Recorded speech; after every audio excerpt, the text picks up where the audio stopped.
Guys, ಇವತ್ತು ನಿಮಗೆ ಈ ಥರ ಫ್ರೂಟ್ಸ್ ತಿನ್ನೋದು ಹೇಗೆ ಅಂತ ಸ್ವಲ್ಪ ನನಗೆ ಐಡಿಯಾ ಇದೆ. ಆ ಥರ ನಿಮಗೆ ಹೇಳ್ತೀನಿ, ನೋಡಿ ನೀವು ಮಾಡ್ಕೊಳ್ಳಿ. ಆ ಥರ ಮಾಡ್ಕೊಂಡು ಚೆನ್ನಾಗಿರುತ್ತೆ. ಈಗ ಏನು ನೋಡ್ತಾ ಇದ್ರೋ ಅದನ್ನ ಯಾವ ಥರ ಮಾಡಿದ್ರೆ ಬಂದಿದೆ ಅಂತ ಗೊತ್ತಾಗುತ್ತೆ ನಿಮಗೆ.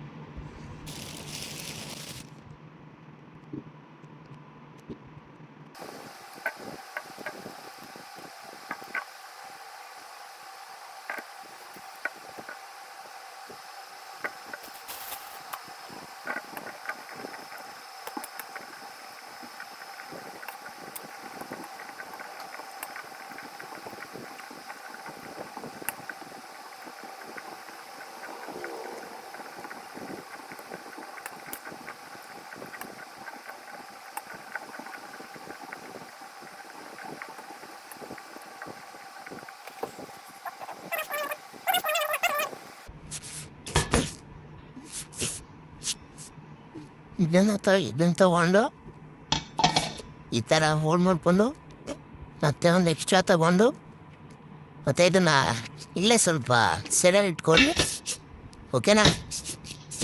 ಈಗ ಈಗ ಏನು ಮಾಡಬೇಕು ಅಂತ ಹೇಳ್ತೀನಿ. ಇದೆಯಲ್ಲ ಇದು ಈ ಕಾಣಿಸ್ತಿದೆ ಅಲ್ಲಿ, ಇದು ಇದು ಇದನ್ನು ಕಟ್ ಮಾಡಬೇಕು. ಕಟ್ ಮಾಡಿ ತಿನ್ನಬೇಕು. ನೋಡಿದ್ರಾ? ಹೋಯ್ತದನ್ನೇ ಹೆಂಗಿದೆ ಅಷ್ಟೇ. ಡೈಲಿ ಈ ಥರ ಮಾಡ್ತಾ ಇರ್ಬೋದು.